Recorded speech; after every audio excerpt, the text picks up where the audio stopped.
गेल्या काही दिवसांपासून अजित पवार हे शरद पवारांच्या वयावरून टीका करतात। तसंच रोहित पवारांच्या कमी वयावरून देखील त्यांनी टोला लगावला होता। यावर बोलताना रोहित पवार म्हणाले की सत्तेसाठी ते विचार सोडून दुसऱ्या पक्षाबरोबर गेलेत। ते स्वतःसाठी तिथे गेलेत, त्यामुळे तिथे जाताना जे वय लागतं ते वय त्यांच्याकडे आहे। सत्तेत जाण्यासाठी, त्यांनी मंत्री होण्यासाठी जे वय लागतं ते वय देखील त्यांच्याकडे आहे। यांचं वय जसजसं वाढेल तसतसं त्यांच्यासाठी ते योग्य वय होईल असं मला वाटतं।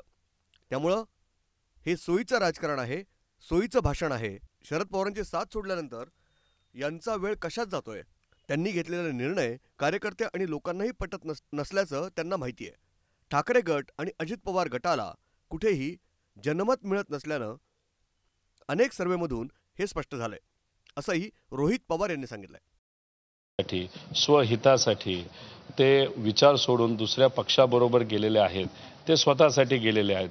त्यामुळे तिथं जाताना जे वय लागतं ते वय त्यांच्याकडे आहे। सत्तेत जाण्यासाठी जे वय लागतं ते त्यांच्याकडे आहे। एखादं मंत्रिपद घेण्याचं जे वय लागतं ते त्यांच्याकडे आहे आणि यांचं वय जसं वाढेल तसं तसं त्यांच्यासाठी ते वय योग्य होत जाईल असं आम्हा सगळ्यांना वाटतं। त्यामुळे हे कसं आहे की सोयीचं राजकारण आहे, सोयीचं भाषणं आहेत आणि तुम्ही जर बघितलं तर हे जे सर्व नेते आहेत गेल्या काही महिन्यांमध्ये म्हणजे सुरुवातीपासून जेव्हा आदरणीय पवार साहेबांना सोडलं, विचाराला सोडलं ना आत्तापर्यंत नेहमी त्यांचा वेळ कशामध्ये जातो, आम्ही निर्णय घेतलेला कसा योग्य आहे, त्यांना हे माहिती आहे। कार्यकर्त्यालाही पटेना आणि लोकांनाही पटेना।